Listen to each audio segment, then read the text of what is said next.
നമസ്കാരം എല്ലാ പ്രേക്ഷകർക്കും ഗൾഫ് ടുഡേയിലേക്ക് സ്വാഗതം. ഞാൻ എം.പി. രസ്ന. നോക്കാം വിശദമായ റിപ്പോർട്ടുകൾ. സൗദി അറേബ്യയിൽ ഈ വർഷത്തിന്റെ ആദ്യ പകുതിയിൽ തൊഴിൽ നിയമങ്ങൾ ലംഘിച്ച സ്ഥാപനങ്ങളിൽ നിന്ന് 2.5 ലക്ഷത്തോളം നിയമലംഘനങ്ങൾ പിടികൂടി. മാനവശേഷി സാമൂഹിക വികസന മന്ത്രാലയം രാജ്യത്തെ സ്വകാര്യ മേഖലയിൽ നടത്തിയ 5 ലക്ഷത്തിലധികം പരിശോധനകളിലാണ് ഇത്രയും വലിയ നടപടിയുണ്ടായത്. നിയമം കൃത്യമായി പാലിക്കാത്ത കമ്പനികൾക്ക് 1/2 ലക്ഷത്തിലേറെ താക്കീതുകൾ നൽകിയതായും മന്ത്രാലയം അറിയിച്ചു. സൗദിയിൽ ഈ വർഷം ജനുവരി മുതൽ ജൂൺ വരെയുള്ള 6 മാസത്തിനിടെ 2,40,000-ലധികം തൊഴിൽ നിയമലംഘനങ്ങളാണ് മന്ത്രാലയം കണ്ടെത്തിയത്. 5 ലക്ഷത്തിലേറെ സ്ഥാപനങ്ങളിൽ ഉദ്യോഗസ്ഥർ നേരിട്ടെത്തി പരിശോധന നടത്തി. ഇതിൽ സ്വദേശിവൽക്കരണ നിയമങ്ങൾ പാലിക്കാത്തതുമായി ബന്ധപ്പെട്ട് മാത്രം 80,000-ലധികം നിയമലംഘനങ്ങൾ രജിസ്റ്റർ ചെയ്തു.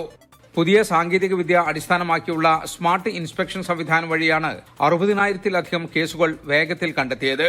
വീഴ്ചകൾ വരുത്തിയ സ്ഥാപനങ്ങൾക്ക് 50,000-ലധികം മുന്നറിയിപ്പുകൾ ഉദ്യോഗസ്ഥർ നൽകി.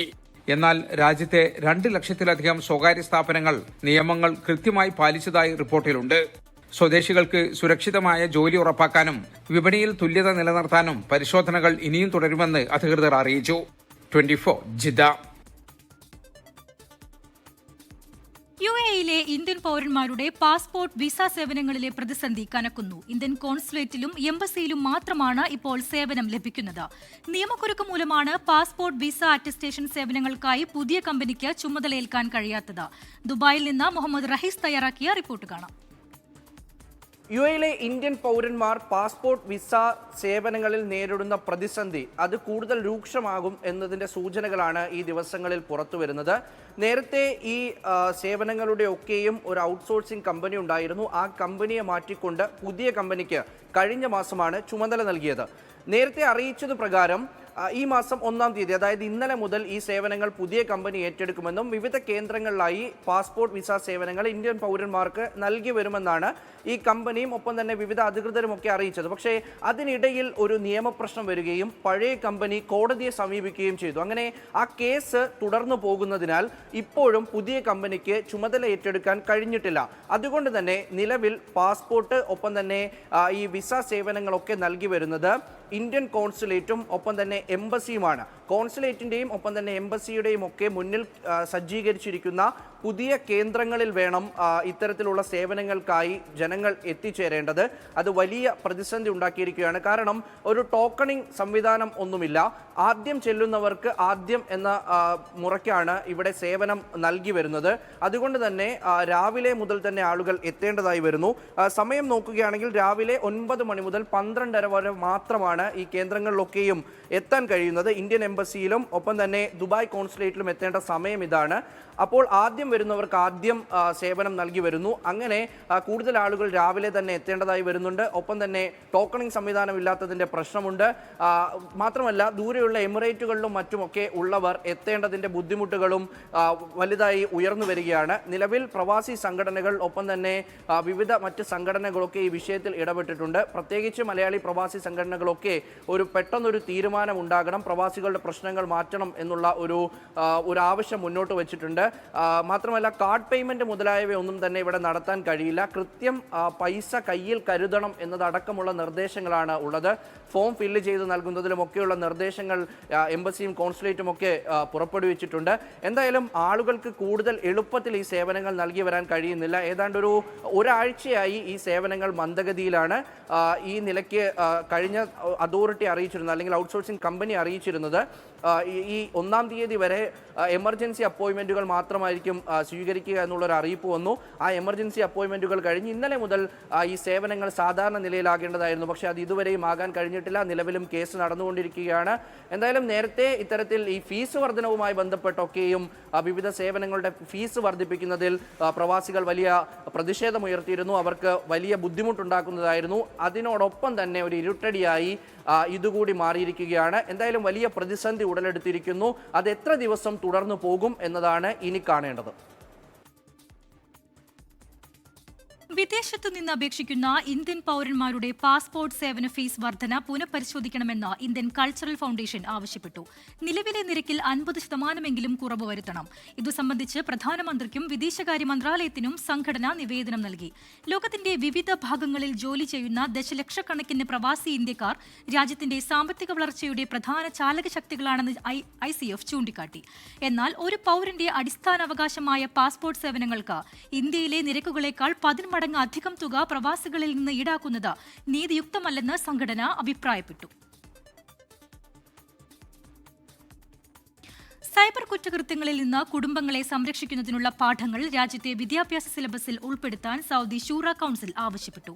കുടുംബകാര്യ കൌൺസിലുമായി ബന്ധപ്പെട്ട വിവിധ റിപ്പോർട്ടുകൾ ചർച്ച ചെയ്ത യോഗത്തിലാണ് ഈ സുപ്രധാന നിർദ്ദേശം ഉയർന്നത്. രാജ്യത്തെ കുടുംബങ്ങളുടെ സുരക്ഷയും മാനസികാരോഗ്യവും മെച്ചപ്പെടുത്തുന്നതിനുള്ള വിപുലമായ പദ്ധതികളാണ് കൌൺസിൽ മുന്നോട്ടുവച്ചത്. രാജ്യത്തെ വിദ്യാഭ്യാസ പാഠ്യപദ്ധതിയുടെ മാനദണ്ഡങ്ങളിൽ കുടുംബസുരക്ഷയുമായി ബന്ധപ്പെട്ട വിവരങ്ങൾ ഉൾപ്പെടുത്തണമെന്നാണ് സൗദി ഷൂറ കൌൺസിലിന്റെ നിർദ്ദേശം. കുട്ടികളുടെ ഡിജിറ്റൽ ഉപയോഗം സുരക്ഷിതമാക്കാൻ വലിയ തോതിലുള്ള ബോധവൽക്കരണം വേണം. ഇതിനായി മാതാപിതാക്കളെയും സമൂഹത്തെയും പങ്കാളികളാക്കി പ്രത്യേക ക്യാമ്പയിനുകൾ സംഘടിപ്പിക്കണം. ജനങ്ങളുടെ ജീവിത നിലവാരം ഉയർത്താൻ മാനസികാരോഗ്യ പരിപാടികൾ രാജ്യത്തുടനീളം വ്യാപിപ്പിക്കാൻ കൌൺസിൽ നടപടി സ്വീകരിക്കണം. കൃത്യമായ വിവരശേഖരണത്തിലൂടെ മാനസികാരോഗ്യ മേഖലയിലെ സേവനങ്ങൾ മെച്ചപ്പെടുത്താൻ ഒരു ദേശീയ നിരീക്ഷണ കേന്ദ്രം സ്ഥാപിക്കാനും നിർദ്ദേശമുണ്ട്. സന്നദ്ധ ചാരിറ്റി മേഖലകളുമായി ചേർന്ന് മാനസികാരോഗ്യ പരിപാടികൾ സമൂഹത്തിൽ ഏറ്റവും കൂടുതൽ സഹായം ആവശ്യമുള്ള സാധാരണക്കാരിലേക്ക് എത്തിക്കാൻ പ്രത്യേക പങ്കാളിത്തം ഉറപ്പാക്കണം. അൽഷിമേഴ്സ് രോഗികളെ പരിചരിക്കുന്ന കുടുംബാംഗങ്ങളുടെ മാനസിക ക്ഷേമം ഉറപ്പാക്കാൻ പ്രത്യേക പദ്ധതികൾ കൊണ്ടുവരണം. പൊതുവായ ബോധവൽക്കരണത്തിന് പകരം കൃത്യമായ വിവരങ്ങളുടെ അടിസ്ഥാനത്തിൽ സദായ അതോറിറ്റിയുമായി സഹകരിച്ച് സന്ദേശങ്ങൾ കൈമാറണം. പുതുതായി വിവാഹം കഴിക്കുന്നവർക്കായി കുടുംബ ഭദ്രത ഉറപ്പാക്കുന്ന പ്രത്യേക പരിപാടികൾ വേണം. പ്രായമായവരുടെ ഒറ്റപ്പെടൽ ഒഴിവാക്കാനും അവരുടെ മാനസികാരോഗ്യം വിലയിരുത്താനും ദേശീയ തലത്തിൽ പ്രത്യേക സർവേകളും ബോധവൽക്കരണവും നടത്തണമെന്നും ഷൂറ കൌൺസിൽ ആവശ്യപ്പെട്ടു. 24 ജിദ്ദ. വ്യാജ അവധിക്കാല ഡീലുകളും പേയ്മെന്റ് തട്ടിപ്പുകളും സംബന്ധിച്ച് ജാഗ്രത പാലിക്കണമെന്ന് UAE ബാങ്കുകൾ. യാത്രാ സീസണിൽ വെബ്സൈറ്റുകൾ പരിശോധിക്കാനും തിരക്കുപിടിച്ച പണമടയ്ക്കൽ ഒഴിവാക്കാനും ബാങ്കുകൾ ഉപഭോക്താക്കൾക്ക് നിർദ്ദേശം നൽകി. തട്ടിപ്പുകൾ വർദ്ധിക്കാൻ സാധ്യതയുള്ള സാഹചര്യത്തിലാണ് മുന്നറിയിപ്പ്. വേനലവധി ആരംഭിക്കുന്നതിനാൽ UAEയിൽ ഏറ്റവും അധികം പേർ യാത്ര പോകുന്ന സമയമാണിത്. സമൂഹമാധ്യമങ്ങളിൽ ആകെ അവധിക്കാല യാത്രാ പാക്കേജുകളുടെ പരസ്യമാണ്. അവധിക്കാല യാത്രകൾക്ക് ബുക്ക് ചെയ്യുമ്പോഴും യാത്രാ സംബന്ധമായ പേയ്മെന്റുകൾ നടത്തുമ്പോഴും ജാഗ്രത പാലിക്കണമെന്ന് UAE ബാങ്ക്സ് ഫെഡറേഷൻ ഉപഭോക്താക്കളോട് അഭ്യർത്ഥിച്ചു. തിരക്കേറിയ വേനൽക്കാല യാത്രാ സീസണിൽ വ്യാജ ഓഫറുകളും വ്യാജ വെബ്സൈറ്റുകളും ഉപയോഗിച്ച് തട്ടിപ്പുകാർ യാത്രക്കാരെ ലക്ഷ്യമിടുന്നത് വർദ്ധിച്ചു വരികയാണെന്ന് മുന്നറിയിപ്പ് നൽകി. വിമാന ടിക്കറ്റുകൾക്ക് വലിയ ഇളവുകൾ, ഹോട്ടൽ ബുക്കിംഗുകൾ, അവധിക്കാല പാക്കേജുകൾ എന്നിവ നൽകി ഉപഭോക്താക്കളെ പലപ്പോഴും തട്ടിപ്പുകാർ ആകർഷിക്കാറുണ്ടെന്നും UBF പറഞ്ഞു. വ്യാജ വെബ്സൈറ്റുകൾ, സോഷ്യൽ മീഡിയ അക്കൗണ്ടുകൾ ഇരകളെ ഉടനടി പണമടയ്ക്കാൻ സമ്മർദ്ദത്തിലാക്കാൻ രൂപകൽപ്പന ചെയ്ത അടിയന്തര സന്ദേശങ്ങൾ എന്നിവ ഉപയോഗിച്ചാണ് തട്ടിപ്പ് നടത്തുന്നത്. ഇടപാടുകൾ പൂർത്തിയാക്കുന്നതിന് മുൻപ് വെബ്സൈറ്റുകളുടെ ആധികാരികത പരിശോധിക്കാനും ഔദ്യോഗിക ആപ്പ് സ്റ്റോറുകളിൽ നിന്ന് മാത്രം യാത്രാ അപേക്ഷകൾ ഡൗൺലോഡ് ചെയ്യാനും ഫെഡറേഷൻ ഉപഭോക്താക്കളോട് നിർദ്ദേശിച്ചു. വ്യക്തിഗത വിവരങ്ങളും ബാങ്കിംഗ് വിവരങ്ങളും മോഷ്ടിക്കുന്നതിനായി വ്യാജ ആപ്പുകൾ പലപ്പോഴും നിയമാനുസൃതമാണെന്ന് തോന്നിപ്പിക്കുന്ന തരത്തിലാണ് രൂപകൽപ്പന ചെയ്തിരിക്കുന്നതെന്ന് ഫെഡറേഷൻ മുന്നറിയിപ്പ് നൽകി. 24 ദുബായ്. ദുബായ് മെട്രോയിലെ എസ്കലേറ്റർ നവീകരണം പൂർത്തിയായി. 262 എസ്കലേറ്ററുകളാണ് നവീകരിച്ചത്. ദുബായ് RTA നേതൃത്വത്തിലാണ് നവീകരണം നടന്നത്.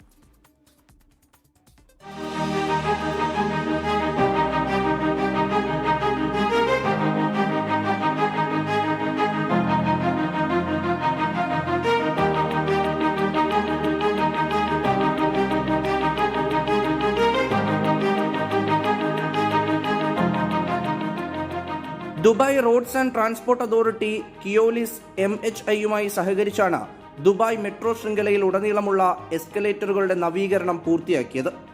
262 എസ്കലേറ്ററുകളാണ് നവീകരിച്ചത്. ആകെ എസ്കലേറ്ററുകളിൽ 63%.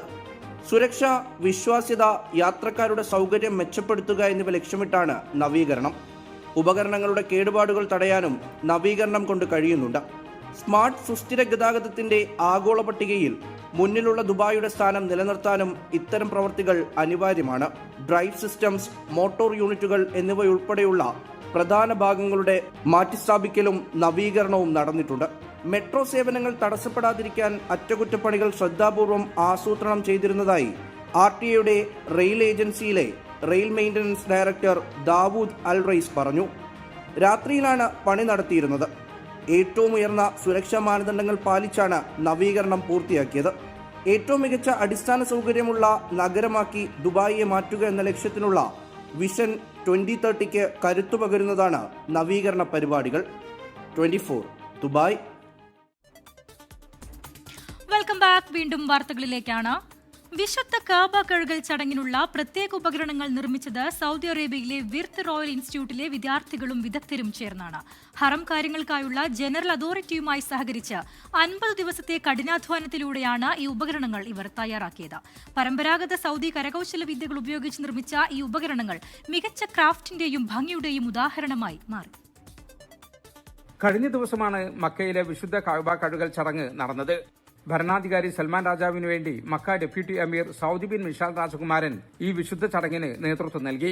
എല്ലാ വർഷവും പതിവായി നടക്കാറുള്ള കഅബ കഴുകൽ ചടങ്ങിനായുള്ള പ്രത്യേക ഉപകരണങ്ങളാണ് ഇത്തവണ വിർത്ത് ഇൻസ്റ്റിറ്റ്യൂട്ടിൽ ഒരുക്കിയത്. 50 ദിവസത്തെ പ്രയത്നത്തിലൂടെയും 300-ലധികം മണിക്കൂറുകൾ നീണ്ട അധ്വാനത്തിലൂടെയുമാണ് ഈ ഉപകരണങ്ങൾ വിദ്യാർത്ഥികളും വിദഗ്ധരും ചേർന്ന് നിർമ്മിച്ചത്. സൗദി അറേബ്യയുടെ പരമ്പരാഗത ലോഹപ്പണി, തടിപ്പണി, എംബ്രോയിഡറി എന്നിവ സമന്വയിപ്പിച്ചാണ് ഇവ ഡിസൈൻ ചെയ്തത്. കാബ കഴുകാൻ ഉപയോഗിച്ച മനോഹരമായ ടവലുകൾ, തടി കൊണ്ടുണ്ടാക്കിയ അഗർബത്തി പുകയ്ക്കുന്ന പാത്രം, ഉപകരണങ്ങൾ കൊണ്ടുപോകുന്ന വണ്ടി എന്നിവ ഇതിൽ ഉൾപ്പെടുന്നു. സുൽത്താൻ അൽ അസ്മരി എന്ന വിദ്യാർത്ഥി കാബയുടെ പുതപ്പിൽ നിന്നുള്ള ഡിസൈനുകൾ ലോഹത്തിൽ മനോഹരമായി കൊത്തിവെച്ചു. ട്രെയിനർമാരായ അബ്ദുൽ കരീം അൽ ഷെഹരിയും മനാൽ ബിൻ ദായേലും തടിപ്പണിയും എംബ്രോയിഡറിയും ചെയ്ത് ഈ ഉപകരണങ്ങളെ മനോഹരമാക്കി. വിദ്യാർത്ഥികൾക്ക് പ്രായോഗിക പരിശീലനം നൽകാനും പരമ്പരാഗത സൗദി സംസ്കാരം നിലനിർത്താനും ഈ വലിയ പ്രോജക്റ്റിലൂടെ സാധിച്ചു എന്ന് അധികൃതർ വ്യക്തമാക്കി. ജലീൽ കണ്ണമംഗലം, 24 ജിദ്ദ. ജിദ്ദ ദേവ കോർഡിനേഷൻ കമ്മിറ്റിയുടെ കീഴിൽ പ്രവർത്തിക്കുന്ന അനസ് ബിൻ മാലിക് മദ്രസയിൽ ഈ വേനലവധിക്കാലത്ത് 40 ദിവസത്തെ നൂറുൽ ഖുർആൻ മനപ്പാഠ പദ്ധതി സംഘടിപ്പിക്കുന്നു. ജൂലൈ 5 മുതൽ ഓഗസ്റ്റ് 14 വരെ നടക്കുന്ന ക്യാമ്പിൽ 15 ആൺകുട്ടികൾക്കും 15 പെൺകുട്ടികൾക്കുമാണ് പ്രവേശനം. എലിജിബിലിറ്റി ടെസ്റ്റിന്റെ അടിസ്ഥാനത്തിലായിരിക്കും തിരഞ്ഞെടുപ്പ്. അറബ് വംശജരായ വിദഗ്ധ അധ്യാപകർ നയിക്കുന്ന ക്ലാസുകൾ ശനി മുതൽ വ്യാഴം വരെ രാവിലെ 6 മണി മുതൽ വൈകിട്ട് 6 വരെയാണ് ക്രമീകരിച്ചിരിക്കുന്നത്. കുട്ടികൾക്ക് ജിദ്ദയുടെ വിവിധ ഭാഗങ്ങളിൽ നിന്ന് ട്രാൻസ്പോർട്ടേഷൻ സൗകര്യവും ഉണ്ടായിരിക്കും. കൂടുതൽ വിവരങ്ങൾക്ക് 0509299816 എന്ന നമ്പറിൽ ബന്ധപ്പെടുക. UAE ആസ്ഥാനമായ NMC ഹെൽത്ത് കെയറും ബാങ്ക് ഓഫ് ബറോഡയും തമ്മിലുള്ള കേസ് ഒത്തുതീർപ്പായതായി UAE മാധ്യമങ്ങൾ. ഒത്തുതീർപ്പിന്റെ ഭാഗമായി 5700 കോടി രൂപ NMC ഗ്രൂപ്പിന് ബാങ്ക് ഓഫ് ബറോഡ കൈമാറി. അതേസമയം BR ഷെട്ടിക്കെതിരായ കേസ് തുടരുമെന്ന് NMC ഹെൽത്ത് കെയർ വ്യക്തമാക്കി. UAEയിലെ ഏറ്റവും വലിയ ഹെൽത്ത് കെയർ ശൃംഖലയായിരുന്ന NMC ഹെൽത്ത് കെയറിന്റെ തകർച്ചയിലേക്ക് നയിച്ച സാമ്പത്തിക ഇടപാടുകളുമായി ബന്ധപ്പെട്ട കേസിലാണ് നിർണായകമായ തീരുമാനമുണ്ടായത്. 2020-ൽ NMC ഹെൽത്ത് കെയർ തകർന്നതോടെ ആശുപത്രി ശൃംഖലയുടെ നടത്തിപ്പ് നിലവിലെ റിസീവർഷിപ്പിലേക്ക് മാറ്റിയിരുന്നു. ഈ സമയത്ത് ബാങ്കിലെത്തിയ പണം റിസീവർഷിപ്പിനും പുതിയ മാനേജ്മെന്റിനും നൽകാതെ BR ഷെട്ടിക്കും അന്നത്തെ ചീഫ് എക്സിക്യൂട്ടീവ് ഓഫീസർക്കും ബാങ്ക് കൈമാറിയെന്നായിരുന്നു പരാതി. Oppo Reno 16 series AI phone മൈജിയുടെ നേതൃത്വത്തിൽ ലോഞ്ച് ചെയ്തു. കൊച്ചിയിൽ നടന്ന ചടങ്ങിൽ സിനിമാ താരം ആസിഫ് അലി ലോഞ്ച് നിർവഹിച്ചു. റെനോ 16, 60C എന്നിങ്ങനെ മോഡലുകളാണ് ഈ സീരീസിൽ വരുന്നത്. AI remix college, 50 MP 3.5x telephoto camera, smart and smooth colour OS 16 എന്നിവയാണ് ഈ സീരീസിന്റെ ഹൈലൈറ്റ്. സപ്പോർട്ട് ചെയ്യുന്ന ക്യാമറ ഫീച്ചറുകൾ, പ്രീമിയം ഡിസൈൻ, മികച്ച പെർഫോമൻസ് എന്നിവ ഉൾപ്പെടെ നിരവധി പ്രത്യേകതകളും ഒരുക്കിയിട്ടുണ്ട്. ലോഞ്ചിനോടനുബന്ധിച്ച് ഒട്ടനവധി ഓഫറുകളാണ് മൈജിയും ഓപ്പോയും ചേർന്ന് ഒരുക്കിയിരിക്കുന്നത്. പഴയ ഫോണുകൾ മികച്ച വിലയിൽ എക്സ്ചേഞ്ച് ചെയ്ത് മികച്ച ഓഫറിൽ പുതിയ ഓപ്പോ റെനോ 16 സീരീസ് വാങ്ങാനുള്ള അവസരവും ഉണ്ട്. ഇന്ന് ഇവിടെ നടന്ന ഗ്രാൻഡ് ഇവന്റ് ഓപ്പോ റെനോ 16 സീരീസിന്റെ ലോഞ്ചാണ്. 2 ഫോണുകളാണ് ഇന്ന് ലോഞ്ച് ചെയ്തിട്ടുള്ളത്. ഇതൊരു പാൻ ഇന്ത്യൻ ഒപ്പോ ലോഞ്ച് ആയിരുന്നു. അപ്പോൾ ഇത് എന്തുകൊണ്ടാണ് ഒപ്പോ അല്ലെങ്കിൽ ഈ അടുത്ത കാലത്ത് എല്ലാം ഏറ്റവും അഡ്വാൻസ്ഡ് ടെക്നോളജി കൊണ്ടുവരുന്ന ഫോൺസും ഇലക്ട്രോണിക് ഗാഡ്ജറ്റ്സും എല്ലാം കേരളത്തിൽ ലോഞ്ച് ചെയ്യുന്നു എന്നുള്ളതിൻ്റെ ചോദ്യത്തിൻ്റെ ഉത്തരം മൈജിയാണ് ഇതെല്ലാം കേരളത്തിലേക്ക് കൊണ്ടുവരുന്നത്. ഇപ്പോൾ ഞാൻ ഇവിടെ സംസാരിച്ചപ്പോൾ ഒപ്പോയുടെ കഴിഞ്ഞ ഓൾ ഇന്ത്യ സെയിലിൽ ഏറ്റവും ലീഡ് ചെയ്യുന്നത് മൈജി സ്റ്റോഴ്സാണ്. അപ്പം അതുകൊണ്ടാണ് ഇത്രയും വലിയൊരു ഗ്രാൻഡ് ലോഞ്ച് ഹയത്തിൽ വെച്ച് കൊച്ചിയിൽ വെച്ച് ഇന്ന് നടന്നത്. പ്രണയം പ്രകടിപ്പിക്കാൻ അമേരിക്കയിലെ ന്യൂയോർക്കിൽ 1500 അടി ഉയരമുള്ള കെട്ടിടത്തിൽ കയറി സാഹസിക പ്രകടനം നടത്തിയ റഷ്യൻ ദമ്പതികൾ പിടിയിൽ. പ്രശസ്തമായ എംപയർ സ്റ്റേറ്റ് ബിൽഡിംഗിന് മുകളിൽ കയറിയാണ് ദമ്പതികളുടെ സാഹസിക പ്രകടനം. ആകാശം മുട്ടെ ഉയർന്നു നിൽക്കുന്ന കെട്ടിടങ്ങളിൽ സാഹസിക പ്രകടനങ്ങൾ നടത്തി സമൂഹ മാധ്യമങ്ങളിൽ ശ്രദ്ധ നേടിയ ആഞ്ചല നിക്കോളാവും ഇവാൻ കുസ്നെറ്റ്സോവുമാണ് ന്യൂയോർക്ക് പോലീസിന്റെ പിടിയിലായത്. എംപയർ സ്റ്റേറ്റ് ബിൽഡിങ്ങിന്റെ ഏറ്റവും മുകളിലെത്തിയ ഇവർ ഒരു കറുത്ത ബാനർ ഇവിടെ ഉയർത്തി. അധികാരത്തോടുള്ള സ്നേഹത്തേക്കാൾ സ്നേഹത്തിന്റെ ശക്തി വിജയിക്കുമ്പോൾ ലോകം സമാധാനം അറിയുന്നു എന്നായിരുന്നു ആ ബാനറിൽ എഴുതിയിരുന്നത്. ഇതിന് പിന്നാലെ കെട്ടിടത്തിന്റെ ആന്റിനയ്ക്ക് മുകളിൽ വെച്ച് ഇവാൻ തന്റെ ദീർഘകാല കാമുകിയായ ആഞ്ചലയോട് വിവാഹാഭ്യർത്ഥന നടത്തുന്നതും കാണാമായിരുന്നു. Oh, he's proposing? No way. He's proposing. I'm not joking. He's proposing. There's no way. He's proposing. I'm not joking. എന്നാൽ ഈ പ്രണയ നിമിഷങ്ങൾക്ക് അധികം ആയുസ്സുണ്ടായിരുന്നില്ല. വിവരമറിഞ്ഞ ഉടൻ തന്നെ ന്യൂയോർക്ക് പോലീസ് ഹെലികോപ്റ്ററുമായി എത്തുകയും കെട്ടിടത്തിന്റെ ഒബ്സർവേഷൻ ഡെക്കിൽ നിന്ന് ആളുകളെ ഒഴിപ്പിക്കുകയും ചെയ്തു. സാഹസിക പ്രകടനത്തിന് ശേഷം താഴെ എത്തിയ ഉടൻ തന്നെ ഇരുവരെയും ന്യൂയോർക്ക് പോലീസ് വിലങ്ങണിയിച്ചു. അതിക്രമിച്ച് കടക്കൽ, ജീവന് ഭീഷണിയുണ്ടാക്കുന്ന തരത്തിലുള്ള പ്രവൃത്തികൾ തുടങ്ങി നിരവധി ഗുരുതരമായ കുറ്റങ്ങളാണ് ഇവർക്കെതിരെ ഇപ്പോൾ ചുമത്തിയിരിക്കുന്നത്. ഇവർ ഉപയോഗിച്ച ബാനർ പോലീസ് കണ്ടെടുത്തു. ഇവർ എങ്ങനെയാണ് സുരക്ഷാ ഉദ്യോഗസ്ഥരുടെ കണ്ണുവെട്ടിച്ച് ഇത്രയും മുകളിൽ എത്തിയതെന്ന കാര്യത്തിൽ അന്വേഷണം പുരോഗമിക്കുകയാണ്. അമേരിക്കയിൽ നിന്ന് മധു കൊട്ടാരക്കര, 24. ഗൾഫ് ടുഡേയിലേക്ക് വീണ്ടും സ്വാഗതം. ഭൂട്ടാൻ വാഹനക്കടത്തു കേസിൽ നടൻ ദുൽഖർ സൽമാനോട് കൂടുതൽ രേഖകൾ ആവശ്യപ്പെട്ട കസ്റ്റംസ്. ദുൽഖർ ഉപയോഗിച്ചിരുന്ന 4 വാഹനങ്ങളാണ് ഇതുവരെ ഓപ്പറേഷൻ നുംഖോറിന്റെ ഭാഗമായി പിടിച്ചെടുത്തത്. ദുൽഖറിനെ വീണ്ടും മൊഴിയെടുക്കാൻ വിളിപ്പിച്ചേക്കും. ഭൂട്ടാനിൽ നിന്ന് ഇന്ത്യയിലേക്ക് നികുതി വെട്ടിച്ച് ആഡംബര വാഹനങ്ങൾ കടത്തിയതിൽ രാജ്യവ്യാപകമായി നടക്കുന്ന ഓപ്പറേഷനാണ് ഓപ്പറേഷൻ നുംകൂർ. ഇങ്ങനെ കൂടുതലായും വാഹനങ്ങൾ കടത്തിയിരിക്കുന്നത് കേരളത്തിലേക്കാണ്. ചലച്ചിത്ര താരങ്ങൾ ഉൾപ്പെടെയുള്ളവർ ഉടമകളായുമുണ്ട്. ദുൽഖർ സൽമാന്റെ land rover defender, land cruise, Nissan petrol ഉൾപ്പെടെ 4 വാഹനങ്ങൾ നേരത്തെ കസ്റ്റഡിയിലെടുത്തിരുന്നു. 2 വാഹനങ്ങൾ പിന്നീട് കോടതി നിർദ്ദേശത്തെ തുടർന്ന് വിട്ടു നൽകി. ഈ പരിശോധനകളുടെ തുടർച്ചയായാണ് കഴിഞ്ഞ ദിവസം 4 മണിക്കൂറോളം കൊച്ചി കസ്റ്റംസ് ആസ്ഥാനത്ത് ദുൽഖറിനെ ചോദ്യം ചെയ്തത്. ദുൽഖറിന്റെ തന്നെ 4 വാഹനങ്ങൾ കൂടി കസ്റ്റംസ് നിരീക്ഷണത്തിലുമുണ്ട്. ഇവയുടെ രേഖകൾ ഹാജരാക്കാൻ ആവശ്യപ്പെട്ടു. നികുതി വെട്ടിച്ച വാഹനങ്ങളാണെന്ന് അറിയില്ലായിരുന്നുവെന്നും രേഖകൾ കൃത്യമാക്കി ഇടനിലക്കാരൻ വഴിയാണ് വാങ്ങിയതെന്നുമാണ് ദുൽഖറിന്റെ മൊഴി. ഇത് പൂർണ്ണമായും കസ്റ്റംസ് വിശ്വാസത്തിലെടുത്തിട്ടില്ല. അതുകൊണ്ട് തന്നെ വീണ്ടും ചോദ്യം ചെയ്യാൻ വിളിപ്പിച്ചേക്കും. കേരളത്തിൽ നിന്ന് ഇതുവരെ 57 ആഡംബര വാഹനങ്ങളാണ് ഓപ്പറേഷൻ നുംകൂറിന്റെ ഭാഗമായി പിടികൂടിയിരിക്കുന്നത്. നിരവധി പേർ അറസ്റ്റിലാവുകയും ചെയ്തു. 24 കൊച്ചി. കശുവണ്ടി വികസന കോർപ്പറേഷൻ അഴിമതി കേസിൽ പ്രോസിക്യൂഷന് അനുമതി നൽകിയ കാര്യം ഹൈക്കോടതിയെ അറിയിച്ച് സംസ്ഥാന സർക്കാർ. മുൻ ചെയർമാനും INTUC സംസ്ഥാന പ്രസിഡന്റുമായ R ചന്ദ്രശേഖരനെയും മുൻ MD KA രതീഷിനെയും പ്രോസിക്യൂട്ട് ചെയ്യും. പ്രോസിക്യൂഷൻ അനുമതി നൽകിയ സർക്കാർ ഉത്തരവ് ഹാജരാക്കണമെന്ന് കോടതി നിർദ്ദേശിച്ചു. കേസ് ബുധനാഴ്ച പരിഗണിക്കും. 2020 ഏപ്രിൽ 30-ന് CBI പ്രോസിക്യൂഷൻ അനുമതി തേടിയെങ്കിലും പിണറായി സർക്കാർ അനുമതി നൽകിയിരുന്നില്ല. കശുവണ്ടി ഇറക്കുമതിയുമായി ബന്ധപ്പെട്ട് അഴിമതി നടന്നിട്ടില്ലെന്നായിരുന്നു കഴിഞ്ഞ സർക്കാർ 3 തവണ ഹൈക്കോടതിയെ അറിയിച്ചത്. ഒടുവിൽ നിയമോപദേശത്തിന്റെ അടിസ്ഥാനത്തിലാണ് പ്രോസിക്യൂട്ട് ചെയ്യാനുള്ള പുതിയ സർക്കാരിന്റെ അനുമതി. R ചന്ദ്രശേഖരൻ, KA രതീഷ് എന്നിവരെ പ്രോസിക്യൂട്ട് ചെയ്യാൻ അനുമതി നൽകിയ കാര്യം സംസ്ഥാന സർക്കാർ ഇന്ന് ഹൈക്കോടതിയെ അറിയിച്ചു. അനുമതി ലഭിച്ചതോടെ പ്രതികൾക്കെതിരെ അഴിമതി നിരോധന നിയമം കൂടി ചേർത്ത് CBI കുറ്റപത്രം പുതുക്കും. തിരുവനന്തപുരം CBI കോടതിയിലാണ് വിചാരണ. 2006 മുതൽ 2015 വരെയുള്ള കാലയളവിൽ തോട്ടണ്ടി ഇറക്കുമതി ചെയ്തതിലും സംസ്കരണത്തിനായി കശുവണ്ടിപ്പരിപ്പ് വാങ്ങിയതിലും കോടിക്കണക്കിന് രൂപയുടെ ക്രമക്കേട് നടന്നുവെന്നാണ് കേസിന് ആധാരം. 1400 കോടിയുടെ കശുവണ്ടി ഇറക്കുമതി ചെയ്തതിൽ ഏകദേശം 500 കോടി രൂപയുടെ അഴിമതി നടന്നിട്ടുണ്ടെന്നാണ് വിലയിരുത്തൽ. 2015-ലാണ് CBI അന്വേഷണം ആരംഭിച്ചത്. 2020-ൽ കുറ്റപത്രം നൽകി. ഇനി വിചാരണയുടെ നാളുകൾ. വിഷ്ണു സുരേഷ്, 24 കൊച്ചി. ഗുരുവായൂർ ദേവസ്വത്തിന്റെ ആനകൾക്ക് ഇനി സുഖചികിത്സാ കാലം. സുഖചികിത്സയുടെ ഔദ്യോഗിക ഉദ്ഘാടനം Guruvayur Devaswom board chairman AV Gopinath നിർവഹിച്ചു.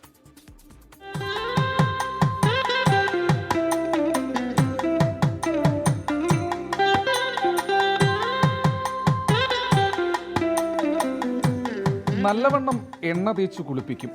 പിന്നെ ഉണക്കയരിയും ചെറുപയറും ചേർത്ത് വേവിച്ച ചോറിൽ ആയുർവേദ ഔഷധങ്ങളും വിറ്റാമിൻ ഗുളികകളും ചവനപ്രാശം ലേഹ്യവും കലർത്തി ഉരുളകളാക്കി നൽകും.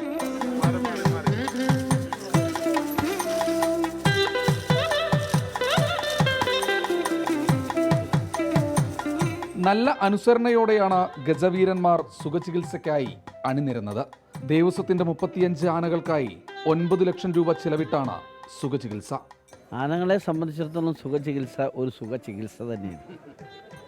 ആനകൾക്ക് ഇത്രയും സുഖകരമായ ഒരു മാസം 30 ദിവസം ലോകത്തെവിടെയും ഉണ്ടാവില്ല, ഗുരുവായൂരിലല്ലാണ്ട്. എല്ലാ വർഷവും സുഖചികിത്സ ദേവസ്വം നടത്തും. അതിനെ ആനകളെ സംരക്ഷിക്കാൻ എന്തൊക്കെ ചെയ്യാൻ പറ്റുമോ അതെല്ലാം ചെയ്യും. സുഖചികിത്സയ്ക്കുള്ള കൂട്ട് തന്നെ വളരെ ആലോചിച്ചും ചിന്തിച്ചും മാത്രമാണ് ഞങ്ങൾ നടത്തിക്കൊണ്ടിരിക്കുന്നത്. പ്രസിദ്ധമായ ഗുരുവായൂർ ആനക്കോട്ടയിൽ വ്യായാമത്തിനായി ആന നടത്തവും ഉണ്ടാകും.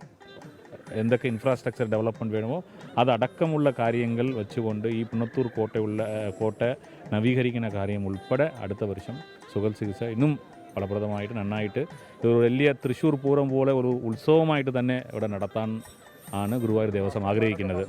30 നാൾ സുഖചികിത്സ കഴിഞ്ഞ സുന്ദരക്കുട്ടന്മാരായി ഗുരുവായൂരിലെ ആനകൾ വീണ്ടും ഉത്സവത്തിമിർപ്പിലേക്ക്. ശ്രീകുമാരൻ, 24 തൃശൂർ.